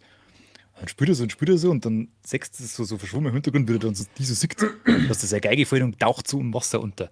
Bah. Dann gehst du weiter und machst so deinen Scheißdreck und irgendwann macht es und das Ding schwappt so hinter dir ins See, ist riesig und möchte dich halt umbringen. Das sind so geile Kamerashots, das ist irre geil. Also müsst ihr unbedingt damit spielen. Dauert 4-5 Stunden oder sowas, ist echt nicht lang Ist und das richtig geil. nur auf Xbox oder gibt es überall? Nein, das was gibt es ist? überall. Das gibt es auch auf der Switch, das gibt es auf der Playstation, das gibt es am PC, das ist überall. Im Game Pass kostet halt nichts extra. Ich glaube, das kostet auf der Playstation und so weiter und auf der Switch, glaube ich, kostet es um die 30 Euro. Ain't nobody got times for this. Nee. Aber das ist sicher andauernd irgendwo im Sale. Ist also, hat auch ganz viel so die nordische Folklore und so weiter drin. Also das ist alles, basiert alles so ein bisschen auf so Sagen und Zeig von Skandinavien nochmal. Ja, ist auch so einem skandinavischen Studio und kann ich echt nur empfehlen. Hat hin und wieder ist die Steuerung nicht ganz so smooth, wie man es möchte, aber das ist auch durch das, dass du ja bestimmte Geschicklichkeitssachen meistern sollst und ein paar Rätsel lösen sollst, passt das schon. So ist das muss nicht Okay. aus diesem Punkt genau sein. Ja, es ist jetzt echt ähnlich wie Little Nightmare so, weil da war es Ja. nämlich auch so, dass es eine geile Atmosphäre, coole Geschichte, aber die Steuerung war auch immer ein bisschen so das große Manko an dem Spiel. Ja, das ist ein bisschen gewollt bei den Spielen auch, dass das nicht, weil du hast so durch die Kamerawechsel und so weiter, wird das oft, das ist auch ein bisschen so Panzerkamera-Style, Du musst da schon ein bisschen so um Decken-Dinger.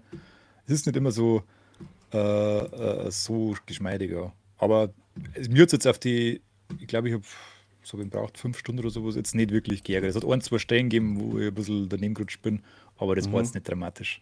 Okay, da war das Little Nightmares schlimmer. Das hat echt ein paar Stellen gehabt, wo ich gesagt habe, boah, jetzt ist hier aber gleich Achterbahn, weil das hat also das hat wirklich vor allem die Sprungmechanik, die war da richtig kreislig, dass du dann oft einmal so abschätzen kannst, wo du jetzt, wie du jetzt springen musst und so. Das war da ein bisschen unangenehm, aber ansonsten auch ein Top-Spiel. Und wenn das in die ähnliche Kerbe schluckt, dann ist das auf alle Fälle was für mich. Wobei erst einmal endlich Little Nightmares 2 spielen soll. Und 3 dann. Und dann 3, ja eben. Ich habe nämlich dann irgendwann gelesen, oh, Little Nightmares 3. Wow, du hast halt 2 versammelt. Diese gut. Und das Spiel, von dem du jetzt gerade erzählt hast, wo ich den Namen irgendwie gleich am Anfang nicht gehört habe, Bramble the Mountain King. Primeple. Bramble. Primeple. Der Primeple, cool. Der Das ist ist jetzt auf erst vor Eisel. kurzem rausgekommen, oder wie? Na, das gibt's schon ein Jahr, aber das ist irgendwie total an mir vorbeigelaufen und ist halt im Game Pass jetzt mittlerweile drin. Ja gut, dann ist es bestimmt im Sale irgendwo. Das Also kriegst normalerweise bestimmt alles, was wieder irgendwie ein Jahr alt ist, so gut, sollte ja dann auch im Sale entsprechend drin sein. Ja, bestimmt. Also da auf alle Fälle zuschlagen. Wer sich eine Spiele von Haus aus unbandig liebt, der kann es auch zum Vollpreis kaufen, macht da auch nichts falsch. Also wer Little Nightmares und so eine Sachen mag, ist da auf alle Fälle auf der sicheren Seite.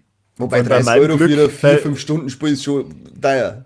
Ja, aber Ja, es ist eine aber geile du- 4-5 Stunden. Also ich hab richtig geile 4-5 Stunden gehabt. Das war wahnsinnig super. Und wenn Und ich du unterstützt meistens dann irgendwelche Indie-Filmen, wo es halt dann auch wirklich gern mal ein bisschen mehr zahlst, dass die halt auch weiter sowas produzieren können. Ja, aber du zahlst Also ja ich bei den find Noten auch nicht mehr Geld, gerade was geile 5 Stunden sind. Doch, so keine Ahnung, funktioniert keine das. Ahnung. Also, Bobby gibt's zu, dass er weiß, wie es geht, Seppi tut wieder recht bescheiden. Dabei wissen wir, dass er ein Puff-Stammgast ist. auf jeden Fall, so, für mich haben immer so 30 Euro bei so einem Indie-Studio mit einem richtig geilen Spiel haben die 30 Euro mehr wert oder besser investiert wie die 60, 70 Euro bei AAA-Spiele, die eigentlich eh nur verarschen. Mit einer Ja. Vorbesteller-Boni und dem ganzen Dreck. Also Oder Kotze. die gebe ich gerne her, die 30 Euro. Bei meinem Glück hol ich mir das und am Monat drauf ist es dann bei die PS Plus Spiele. Am Monat drauf ist es dann auf der Sweet Baby Inc. Detected List. Ja, das kann natürlich sein. Oh, hast du gesehen, der Geigenspieler da hinten, der war nicht ganz weiß, ich flippe aus. Ich flippe aus mit der Scheiße. Schön. Ja, ganz schön, ja. Gibt's im Juni irgendetwas für euch? Habt ihr schon geschaut? Kommt irgendwas, Null. was sagt? Nullinge. Na, Absolut gar nichts. Ich habe auch zuerst gemeint, dass gar nichts kommt. Aber ja, ich hab's vorher schon mal gesagt, Luigi's Mansion 2, da bin ich heiß drauf, da ich den Teil versammelt habe. Und eins, bei dem ich mir gedacht habe, das war wahrscheinlich lustig, wenn man das zwischendrin in einen Streamer mal eine Stunde mit reinhauen darf, das war Super Monkey Ball Banana Rumble. Habt ihr das schon mal gespielt? Die gibt's seit sagt mir dem, nix. ich glaube seit dem Gamecube, glaube ich, gibt's diese Spielereihe und es ist halt auch so ein Geschicklichkeitsspiel und das, glaube ich, hat Potenzial, dass man sich gegenseitig mit dem Controller drosseln möchte, wenn man das spielt. ja, Also, nein, danke, ich war verzichte.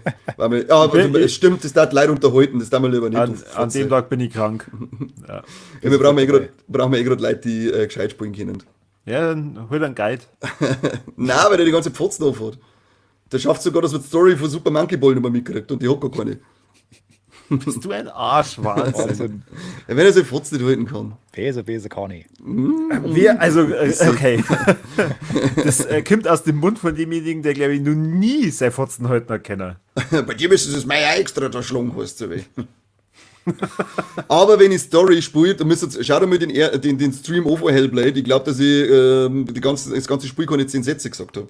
Ich habe die ganze Zeit gedacht, ich möchte es hören, ich möchte es hören, Er war wirklich sehr fokussiert. ich möchte es, okay, Jetzt hallo, beim das zweiten kommt Teil, überhaupt, oder was? Weil das beim kommt ersten überhaupt hast du nicht schon mal richtig. den Gauschen die ganze Zeit offen Das kommt gehabt. überhaupt nicht richtig rüber, weil du musst ja das alles, was die in den Kopf hört, wahrnehmen und so, okay. Erzähl uns eine Ja, es Geschichte ist aber- von Blink-182. Normalerweise ist es immer dir wichtig, ob der Stream dann schon läuft, das ist scheißegal. Ich spiele gerade. Schon, halt sein Maul. Nein, also bei so einem Spiel wie Hellblade, da muss man auf alle Fälle ein wenig aufpassen. Der Never Ravens im Chat sagt es gerade, es kommt der Elden Ring DLC kommt im Juni. Ich habe hab mit Absicht noch nicht reingeschaut, Auf geht's. weil weil ich mir dann gedacht habe, oh, fuck, wenn das dann rauskommt, dann fangst du bestimmt wieder von vorne an. Na. Du kannst ja, also du musst nicht von vorne fangen. Du kannst ja von deinem Spielstand in DLC. Quasi. Aber Oder hast du einfach Angst davor, dass du wieder Elden Ring spielen musst? ich habe Angst davor, dass ich es bei meinem letzten Spielstand diesen einer Fluch gehabt habe, damit ich das eine Ende dann noch gehabt habe. Oh, stimmt. Ja. Du auch anscheinend. Du auch. Das ist ein bisschen Hat doof. hat das Auswirkungen darauf, meinst du? Verstehe ich Oh nicht. Gott, da muss ich jetzt dann auch noch schauen. Das ist, das lässt mich jetzt nicht.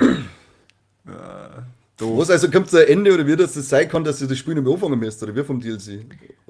Du gibst halt, also, ich kann jetzt nicht mal hundertprozentig sagen, was es war, aber du kannst ein bestimmtes Ende nur erreichen, wenn du einen bestimmten Fluch auf dir tragst und kannst dann automatisch aber sonst nichts mehr erreichen. Ja. Und das ist, Und jetzt das die ist Frage, praktisch, wie sie dir. wenn du alle Enden durchspielen willst, dann ist das eigentlich so ziemlich das, was du ganz zum Schluss machst. Ja, weil dir wird dann ganz viele Türen verschlossen. Ja. im Spiel. Und das Ja, ist, okay. Ja, und es war eigentlich nicht untypisch, oder? Für Ja. From Software, dass sie das so durchziehen und sagen, falsches Ende für den DLC, du fängst mich oder Vollidiot. war ein richtig mieser. Naja, für ich- das, dass er am Anfang geheißen hat, es gibt kein DLC. Ja, jetzt weißt du, jetzt gibt nur Ohren. Vielleicht kommt dann ja noch Ja, einen. toll. Ja, aber ihr seid ja froh, oder, dass er kommt, weil ich hatte Ey, das Spiel so gefallen. Ich Also. freue mich voll, ist okay. Da bin ich jetzt damit das restliche 2-3 Monate oder sowas beschäftigt, wenn ich es einigermaßen nicht durchsuchtelt. Sag ich mal. Ja, ich bin jetzt erstmal mit Stellar Blade noch gut bedient und werde das in Ruhe durchspielen. Ich mache jetzt Final Fantasy VII Rebirth fertig und baue das nächste Retro-Lego zusammen. Ich habe mir nämlich jetzt meine alten Lego-Sets aus dem Speicher gesammelt, weil wir haben ja heute im Chat schon mal über Dachboden geredet. Und baue gerade meine ganzen oldschooligen, coolen Retro-Sets zusammen. Das ist auch, ich möchte halt eigentlich nur noch Lego bauen und nicht mehr zocken. Kann man mir vielleicht statt ein Talkthrough einen Schreibstandel-Through machen? Alles was mixt. Schon, Auf einem passt, extra danke. Kanal dann. Nochmal einen. Ja. Nochmal, jetzt machen wir nur ein Lego-Format. Yay. Nein, Hält nein, das Hält der Steine kann abdanken. Ein ganz eigener Account, ja. der Held der Steine kann abdanken. Wir sind jetzt halt die neuen Lego-Streamer hier. Bei dir könnte ich mir das echt gut vorstellen, weil ich glaube, du bist nur im Fängen. Obwohl. Na, mir Na. regt das bis jetzt halt nicht auf, was der da erzählt. Wie gesagt, das meiste mit Farbseuche im Inneren ist mir vollkommen wurscht. Ja. Wenn ich es außen nicht sehe, ist mir tatsächlich wurscht. Natürlich kann ich sagen, warum muss das sein, aber wie gesagt, ich sehe es nicht, also ist mir scheißegal, da kann ich so eine scheißen, solange ich es nicht durch. Und wenn die Anleitung so dick ist, dass die Seiten nicht von selber offen bleiben, dann sage ich, ja, dann knick's halt einmal ein bisschen, dann bleibt schon offen. Wenn ich das jetzt auch schon als Grund suche, dann bin ich halt dabei, wirklich nach Mängeln zu suchen, die halt dann in dem Fall ja keine sind in meinen Augen. Das Einzige, was ich mir aufrege, ist eben, ja, jetzt, dass ich so viele Teile, dass ich merke, dass mir so viele Teile von manchen Retro-Sets abgehen und das macht mich traurig. Das macht mich sehr traurig. Okay. Aber naja, da ist wieder Sesselberger, schreibt schon, er möchte es singen. Hey, cool. Also müssen wir fast. Warte mal, ich glaube, ich habe da irgendwo, muss ich mal an. Du kannst da irgendwas jetzt sagen, weil genau, ich glaube, der Philipp hat vorher gefragt, wie es eigentlich mit deiner Burg Blaustein ausschaut. Ja, wenn der wenn Kamera ich nicht so weiter. scheiße war, dann kann man aber nicht gewinnen. Aber ich habe da noch einen, ich habe einen von meinen Unterwassersets da zusammengebaut. Schiller bewegt sich sogar der Schwarf. Das ist ja auch schon riesig. Ja, das ist echt, ich habe das viel unterschätzt, ich weiß überhaupt nicht, wo ich das Ding hinstellen soll. Aber naja, erst einmal zusammenbauen und den ganzen anderen Scheiß mit Blots und so weiter, das regelt man später. First World Problems sind das. Ganz genau, ganz genau. Ich habe mittlerweile schon festgestellt, Sagst du, in Afrika fragen sie jetzt, sich, wo sie einen Blähbauch hin und ich frage mich, wo ich mein Lego hin. ich habe mittlerweile 12 sehr große Sets, die ich noch gar nicht angefangen habe. Und da ist jetzt Burg Blaustein noch gar nicht inkludiert. Du sollst mir endlich den Bruchtal schenken, du schon wann. Nein, das wird nicht geöffnet. Dann öffne ich aber die. Wie ein Das Viech. hat einen höheren Wert als Gold, verdammt. Wie viel ist es mittlerweile? Nein, es ist echt so, bestimmte Sets oder eigentlich fast alle Sets, die immer frei im Handel sind, die werden teilweise mit mehr gehandelt wie im Wert zu Gold. Echt? Ja. Aber das Bruchteil ist jetzt nicht, ist es schon im Preis gestiegen? Nein, das ist nur im Handel. Okay. Das ist schon nur im Handel. Ich glaube, die werden jetzt wahrscheinlich vielleicht nur 2 Herr der Ringe-Sets zusätzlich zu dem Turm machen. Und dann, wenn sie es rausnehmen, dann wird es abartig teuer. Also muss ich nur zuschlagen. Also, wenn es mal wieder im Angebot wäre, Dann sagst du mir Bescheid. das machst du schon selber. Was glaubst du, wie lange das dauert hat, bis ich das ergattert habe? Wie viel hast du im Angebot? 340, glaube ich. Das war aber tatsächlich okay, der Preis, oder? Ja, Und in welchen, also wo schaust du da angebotsmäßig dann alle? Weil Lego selber Da wird hab jetzt ich- nicht ich selbst hab's- haben, oder? ich hab's bei Lego Kurs vergessen. Ich hab's bei Amazon, glaube ich, irgendwie. Ah, okay. Ja, okay, dann heute mich selber auf dem Laufenden, wenn du nichts für mich tun möchtest. Schlechtester Freund ever. Läuft gut für Das die wäre, Kobi heute, gell? Ja, ich finde, also das das wäre doch ist jetzt echt, eigentlich, das wäre doch jetzt eigentlich ein arrogant, schöner schlechter Satz, dass Freund. wir das Format für heute auch beenden. Es ist eh schon gut über der Zeit. Und so wie du halt wieder rumgetippt hast und rumgeklickt und rumgeräuspert, ohne nicht, dass du die auf Wart, Stumm wart, geschaltet wart. hast, du Sack. Aber ich habe immer geschaut, dass es nicht unterm Rennen, aber jetzt tue ich es extra unterm Rennen. Ja, das schneide ich halt einfach komplett raus. Ja, Mistsack. Ich habe halt ganz fleißig den Mute-Button gedrückt. Ich hoffe Ja? auch zur richtigen Zeit. Ja. Da bin ich dir sehr dankbar. Ich traue mich Irgendwann- nur nicht hernehmen, weil ich da Angst habe, dass ich dann schmerze und vergiss, dass ich es wieder entmute. Oh, das Ja. war richtig schlimm, ja. Das war echt schlimm. Mein zeigt Ja. wenigstens Inhalt. Bitte, was? Nochmal? Was? Brimble, King of Brimble? Ja. Also, daher vielen Dank fürs Zuhören dieses Mal wieder. Danke an die regen Diskussionen mit uns zusammen im Chat. Vielen Dank an die, Seppi, dass du das halt mit Sweet Baby Inc. so schön erklärt hast. Wirklich sinnvolle allein. Beiträge Ganz allein, ja. in den Talkthrough mit reinbracht hast. Danke, Kani, ich nick dir einfach nur zu. Der Fotzen. Hoffentlich beißt dir der Hund. Ich beiße jetzt erstmal in das Essen, das hoffentlich hier nebenbei kredenzt worden Ja, ist. hoffentlich kriegst du Lebensmittelvergiftung. Genau. Und dann hast du wieder, oh, wo ist der Corby? Wie macht man das mit dem Stream? Oh mein Gott. Wie geht es, Corby? Hör auf, dass die tot scheißt. Bitte sag mal, wie es geht. Schön. Ja, Ja, gut, Betsy. dann ich freue mich schon auf den nächsten Talkthrough und die nächsten Themen, die wir dann da haben. Und ja, vielen Dank fürs Zuhören und bis zum nächsten Mal beim besten Podcast der Welt. Nicht von Burg Blaustein. Ja, doch, vielleicht. Also zumindest bei der schäbigen kleinen Burg Blaustein, die hier bei mir steht, da schon. Die ist echt lächerlich. Wiederschauen. Tschüss. Bitte euch.